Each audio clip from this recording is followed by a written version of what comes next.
வருஷம் வருஷம் இந்த இடத்துல தண்ணி கட்டுது, முட்டுக்கு மேலே தண்ணி கட்டிகிட்டு இருக்குது. நாங்கள் எம்எல்ஏட்ட மனு கொடுத்துருக்குறோம், பஞ்சாயத்து ஆஃபீஸில் மனு கொடுத்துருக்குறோம், கலெக்டர் ஆஃபீஸில் மனு கொடுத்துருக்குறோம்.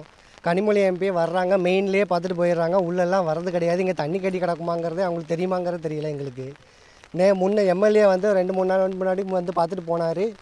அங்கே ஒரு மோட்டரை வச்சார், ஃபோட்டோ எடுத்தார், போயிட்டார். அதுக்கப்புறம் தண்ணி எடுத்த பாடு கிடையாது. இங்கே மண் அடித்து கொடுங்க, ரோடு போட்டு கொடுங்கன்னு சொல்லி மனு கொடுத்துருக்கோம். அதுக்கும் எந்த ஸ்டெப்பும் கிடையாது. போன வருஷம் நாங்களே ஆளுக்கு வீட்டுக்கு 1000 ரூபா போட்டு ரோடு ஃபுல்லாக மண் அடிச்சிருக்கோம். அப்படியும் இது பள்ளம் தான், நிரந்தர தீர்வே கிடையாது, ரோடும் கிடையாது.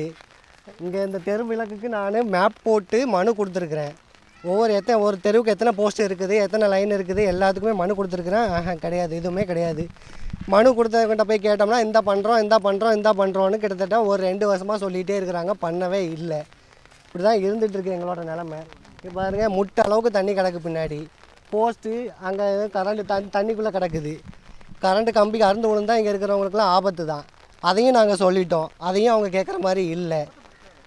மண் அடிக்க சொல்லி ஒரு 3 நாளாக இந்த பஞ்சாயத்து கிளர்க்கிட்ட நானும் ஃபோன் அடிச்சுட்டு கிடக்கேன். இந்த இருக்குது பஞ்சாயத்து 500 மீட்டரில் தான் இருக்குது. இங்கே வந்து அவங்க எட்டி பார்க்கல.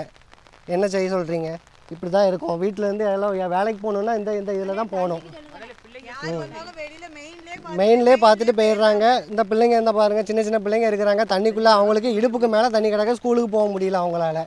பாருங்கள், அங்கே பைப் பாருங்கள், தண்ணிக்குள்ளே முங்கி கிடக்குது. அது எப்படி தண்ணி எடுக்க முடியும்? சாக்கடையும் இந்த தண்ணியும் கலந்துருது.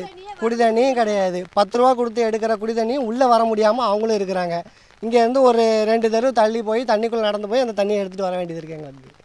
இதுக்கெல்லாம் நிரந்தர தீர்வாக ஒன்று வடிகால் அமைச்சு கொடுக்கணும், ரோடு, இந்த தெரு விளக்கு அமைச்சு கொடுக்கணும். 6 மணிக்கு மேலே வெளியிலே போக முடியாது, பாம்பு வந்துட்டுருக்கு.